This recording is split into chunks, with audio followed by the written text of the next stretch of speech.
स्पष्ट चाललंय. हे सुद्धा एका राजकीय पक्षाच्या स्टेजवर व्यासपीठावर असतात आणि बाकी सगळ्या पहिल्यांदा इथे येतात, त्यांचा पहिला निषेध केला पाहिजे. ही भाषा बरोबर नाही. ही अरे नाही कोण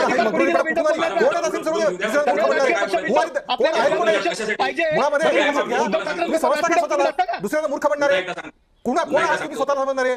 या देशाचे नागरिक आहात, या देशाच्या नागरिकांना सन्मान दिला पाहिजे. त्यांचं म्हणणं ही कुठली भाषा आहे?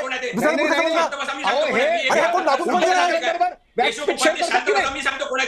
अरे ही कुठली भाषा आहे तुमची? समजता कोण स्वतःला तुम्ही? देशाचे नागरिक आहात, इतरांना सन्मान द्यायला शिका. दुसऱ्यांना मूर्ख म्हणायच्या आधी आपला मूर्खपणा वारंवार सिद्ध करू नका. यापुढे धाडा सिद्ध करून झाला तुमचा. काय पद्धती भाषा? कुठली पद्धती तुमची? सर्वसामान्य वागा, इतरांना सन्मान द्या तर सन्मान मिळेल. वैयक्तिक जायला नको. आधी तुम्ही इतरांना सन्मान द्यायला शिका. कुठल्या प्रवृत्ती भाषा कुठली बघून त्यांचं म्हणणं पूर्ण करू. हेच चालणार नाही. त्यांचं म्हणणं पूर्ण करू. बरोबर आहे. ठीक आहे.